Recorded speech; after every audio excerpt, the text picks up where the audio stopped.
श्री गणेश पुराण उपासना खंड अध्याय 27.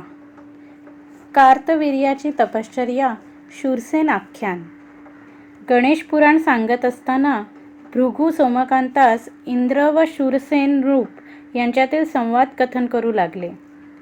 कृतवीर्य पुत्राची कथा सांगताना इंद्र म्हणाला, कृपाप्रसादाने झालेला मुलगा दिव्य तेजस्वी असेल असे कदाचित तुला वाटले, पण तसे नाही. तो मोठा विचित्र होता. त्याचे मुखकमल अत्यंत सुंदर आणि मोहक होते, पण त्यास हातपाय नव्हते. त्यामुळे पुत्रजन्माची साखर वाटण्याऐवजी सर्वत्र रडारड पसरली. अपंग बालक जन्मले हे पाहून राजा राणी उभयता शोकसागरात बुडाली. काय करावे तेच त्यांना समजेना. चाणाक्ष प्रधानाने कृतवीर्यास अत्यंत धीर दिला व सांत्वन करीत म्हणाला, राजा, वृथा शोक करणे व्यर्थ आहे आणि त्यातही हे बालक श्री गजाननाचा वरदपुत्र आहे. तो पाठीशी असताना काळजी कसली. त्याच्या कृपेने सर्व नीट होईल. काळ हे सर्व वेदनांवरचे अमोघ औषध आहे. यातूनही मार्ग निघेल, तुम्ही पाहाल. आता शोक करूनही काही उपयोग नाही हे जाणून राजाने आपले दुःख आवरले. परोपरीने सांत्वन करून राणीची समजूत काढली. पुरोहिताकडून श्री गजाननाचे पूजन करून सर्वत्र साखर वाटली आणि जातक कर्मादी संस्कार करून 12व्या दिवशी त्याचे कार्तवीर्य असे नामकरण केले. होता होता 12 वर्षाचा कालावधी लोटला आणि एके दिवशी भगवान दत्तात्रेय त्यांच्याकडे आले असता त्यांनी राजास त्याचा पुत्र दाखविण्यास सांगितले. राजाने आपल्या पुत्रास आणून त्यांच्या चरणावर घातले. त्याचे व्यंग पाहून दत्तात्रेयांनी अंतर्दृष्टीने त्याचे अवलोकन केले आणि राजास म्हणाले, राजा, संकष्टी चतुर्थीच्या वेळी रात्री समय जागरण करताना तुला जांभई आली. त्यावेळी तू आचमन करायचे विसरलास, म्हणून तुला हा असा पुत्र झाला आहे. तरी तू काळजी करू नकोस. मी त्याला एकाक्षर मंत्राचा उपदेश करतो. त्या मंत्राचे भक्तिपूर्वक 12 वर्षे अनुष्ठान केल्यास श्री गजाननाच्या कृपेने यास हातपाय येतील.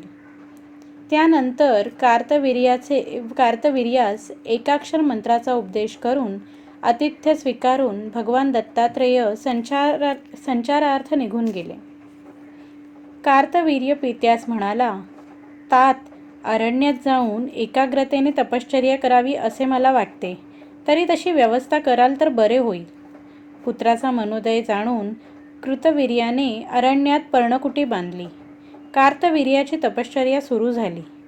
12 वर्षे तो वायुभक्षण करून तप करीत होता. त्याची उत्कट साधना पाहून गजाननाने प्रकट होऊन त्यास दर्शन दिले आणि म्हणाला, मी तुझ्यावर प्रसन्न आहे. तरी तुला जो हवा तो वर मागून घे. तेव्हा अनन्य भावाने गजानन चरणी नतमस्तक होत कार्तवीर्य म्हणाला, हे दयाघना, तुझ्या चरणांव्यतिरिक्त मला काही प्रिय नाही. तेव्हा तुझ्या चरणी असलेली माझी भक्ती अढळ राहावी, पण केवळ माझ्या आई वडिलांच्या समाधानासाठी माझा देह अव्यंग करा. कार्तवीर्यावर कृपादृष्टी करत गजाननाने तथास्तु म्हटले. निजसृजन शक्तीने त्या सहस्त्र हात व 2 पाय दिले. तेव्हा जय गजानन असे म्हणत आनंदाने बेहोश होत तो नृत्य करू लागला. आपल्या गुरूंचे स्मरण करून त्याने गजाननास नमस्कार केला. त्यावेळी देवांनीही प्रकट होऊन त्यास अनेक वर, दिव्य शस्त्रास्त्रे, मौल्यवान वस्तू दिल्या आणि सहस्त्रार्जुन असे त्याचे नामकरण केले. त्याने त्या ठिकाणी प्रवाळाची गणेश मूर्ती स्थापून त्याचे सुंदर देऊळ बांधले. त्यामुळे त्या गणेशाला प्रवाळ गणेश असे नामाभिमान प्राप्त झाले. पूर्वी त्याच स्थानी पृथ्वीचा भार धारण करण्याचे सामर्थ्य प्राप्त व्हावे ह्या हेतूने शेषानेही गणपतीची आराधना केली असल्याने त्या गणपतीस धरणीधर असेही नाव प्राप्त झाले. गणेशाचा वरदप्रसाद मिळालेला कार्तवीर्य म्हणजेच सहस्त्रार्जुन आपल्या राज्यात परतला. तेव्हा त्याचे दिव्य रूप पाहून सर्वजण आश्चर्य करू लागले. राजा राणी आनंदली. कथा सांगून इंद्र शूरसेनास म्हणाला, राजा, याच पराक्रमी सहस्त्रार्जुनाने रावणाचा गर्व उतरवला व पुढे कृपा करून त्यास अपार सामर्थ्यही देऊ केले. असं आहे संकष्ट चतुर्थीचं महात्म्य. म्हणूनच तुझ्या राज्यातील कोणी या व्रताचे एका वर्षाचे पुण्य देईल तर माझे विमान पुन्हा मार्गस्थ होईल. इंद्रवचनांनी प्रभावित झालेल्या शूरसेनाने स्वतःही संकष्टीचे व्रत करायचे ठरविले आणि संकष्टीचे व्रत करणाऱ्यांचा शोध घेण्यासाठी दूत पाठविले. दूत चौकशी करीत फिरत असताना एका ठिकाणी काही देवदूत एका चांडाळ स्त्रीस विमानात बसवून स्वर्गलोकी नेत असल्याचे त्यांना दृश्य दिसले. अधिक जाणून घेण्यासाठी पुढे जाऊन इंद्रसेनाच्या दूतांनी देवदूतास विचारले, हिच्या हातून अशी कोणती पुण्याई घडली म्हणून आपण हिच्यासाठी हे दिव्य विमान घेऊन आलात? देवदूत म्हणाले, पूर्वजन्मीच्या अत्यंत पापामुळे हिला चांडाळ स्त्रीचा जन्म प्राप्त झाला. इतकेच नव्हे तर पती असूनही ही व्यभिचार करत होती, म्हणून हिला महाकुष्ठासारखी व्याधीही झाली. पण या जन्मी मात्र ती श्री गजाननाच्या कृपेस पात्र ठरली आहे.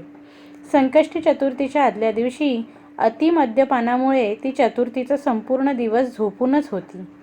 चंद्रोदयानंतरच ती सावध झाली. तिने चंद्र पाहिला आणि भुकेने व्याकुळ होऊन भीक मागत असता एका गणेश भक्ताने हिला अन्न दिले. फार उशिरा का होईना पण आज गणपतीच्या कृपेनेच आपल्याला 2 घास खायला मिळाले, म्हणून गणपतीचे नाव घेऊन तिने अन्न भक्षण केले. अशा रीतीने तिच्याकडून अजाणताच संकष्टी चतुर्थीचे व्रत झाले, म्हणून कृपामूर्ती गजाननाने प्रसन्न होऊन तिचा उद्धार केला आहे. राजदूतांनी त्या देवदूतांना सर्व वर्तमान कथन करून त्या चांडाळ स्त्रीस राजाकडे घेऊन जाण्याची संमती मागितली. पण देवदूतांनी आम्हास आमच्या स्वामींची तशी आज्ञा नाही असे सांगून ठाम नकार दिला.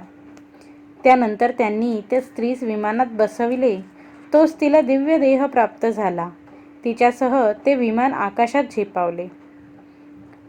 तो चमत्कार पाहून दूतांनी राजाकडे धाव घेतली व सर्व घटना त्यास कथन केली. एवढ्यात आकाशातून जात असताना त्या पुण्यवतीची दृष्टी इंद्राच्या विमानावर पडली. मात्र तत्काळ चेतना प्राप्त होऊनही इंद्राचे विमान आकाशात उडू लागले. संकष्टीचा महिमा मनी ठसलेल्या शूरसेनाने कुलगुरू वशिष्ठांकडून मंत्रोपदेश घेतला व गणपतीची पूजा करून संकष्टी चतुर्थी व्रताचा संकल्प सोडला. व्रतपूर्तीनंतर गणेशदूतांनी त्याच्यासाठीही विमान आणले. तेव्हा सर्व प्रजेस तसेच टाकून जाण्यास तो तयार होईना. तेव्हा गणेशदूतांनी त्याच्या प्रजेसहीच विमानात घेतले व विमान वर जाईना. त्यांची दृष्टी पडल्याने इंद्राच्या विमानाची गती खुंटली. तो राजाचा वैश्य जातीचा सर्वांगावर श्वेतकुष्ठ असलेला सेवकही त्यात होता. कारण समजताच देवदूतांनी त्यास खाली उतरण्यास सांगितले. पण तसे करण्यास निश्चयपूर्वक स्वतःचा विरोध दर्शवित राजा देवदूतांना म्हणाला, तसं असेल तर मीही येत नाही. त्याने कोणते कर्म केले आहे की अजूनही त्याचा उद्धार होत नाही ते मला सांगा. देवदूत म्हणाले, राजन, फार पूर्वी गौड देशात गौड नावाचा एक वेदवक्ता ब्राह्मण आपली पत्नी शाकिनी हिच्यासह सुखाने कालक्रमणा करीत होता. त्यांना एक मुलगा होता. वयात आल्यावर त्या ब्राह्मणाने सावित्री नावाच्या मुलीशी त्याचा विवाह केला.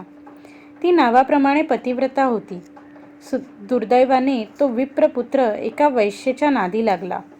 तो तिच्या इतका अधीन झाला की एके दिवशी आपल्या घरातील सर्व दागिने त्या वैश्येला देऊन टाकले आणि चोरी झाल्याची उलट बोंब केली.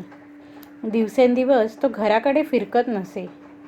पतीच्या आचरणाचा त्याची पत्नी सावित्री हिच्यावर मोठा आघातच झाला. तिची अवस्था पाहून संतापलेल्या गौड विप्राने त्या वैश्येच्या समोरच आपल्या मुलाची चांगलीच कानउघडणी केली. त्यामुळे संतापाच्या भरात त्याच्या मुलाने पित्यास निर्दयपणे इतके मारले की तो तेथेच मरण पावला. त्याच उकिरड्यावर फेकून देत तो पुन्हा वेश्येकडे परतला. ती रात्र मद्याच्या बेहोशीत व वेश्येसमवेत क्रीडा करण्यात घालवून दुसऱ्या दिवशी तो घरी परतला. तेव्हा त्याची आई त्यास म्हणाली आणि त्यावेळेला त्याने आपल्या आईलाही दांडक्याचे फटके मारून तिला कायमचे निजविले. जन्मदात्यांचा उघड निकाल लावून तो पूर्वीप्रमाणे दुष्कर्मे करू लागला. एकदा त्याच्या पत्नीने त्यास मार्गावर आणण्यासाठी समजविण्याचा खूप प्रयत्न केला, पण त्याचा उलट परिणाम होऊन त्यात त्याने केलेल्या मारहाणीत तिचाही बळी गेला. त्यात घरदार शेतीवाडी विकून तो वेश्येसोबत होऊन राहिला. एकदा आपल्या वासनेच्या तृप्तीसाठी त्याने कालबी नावाच्या विप्रपत्नीवर बलात्कार करण्याचा प्रयत्न केला, पण त्या सतीने शाप देऊन त्यास जन्मोजन्मी कुष्ठी होशील असा शाप दिला. तिच्या शापप्रभावाने तो तेथेच गलित कुष्ठी होऊन असह्य यातना भोगू लागला. तिच्या शापाने या जन्मातही कोडाने ग्रस्त झालेला हा गौड पुत्र तुझा सेवक म्हणून काम करीत आहे. कुष्ठ सेवकाची पूर्वजन्म ऐकून विषण्ण झालेल्या शूरसेनाने गणेशदूतांना त्याच्या उद्धाराचा मार्ग विचारला. त्यावेळेस ते त्यास म्हणाले, कोणी याला गजानन या 4 अक्षरी नावाचा उपदेश केलास त्याचा उद्धार होईल. शूरसेनाने स्वकर्माचा पश्चाताप झालेल्या त्या श्वेतकुष्ठी वैश्य सेवकाच्या कानात गजानन मंत्राचा उपदेश केल्याबरोबर त्याचे कोड नाहीसे होऊन तो सुंदर झाला. मग त्यास समवेत घेऊन समस्त प्रजा व परिवारासह विमानात बसून राजा इंद्रसेन गणेशलोकी गेला.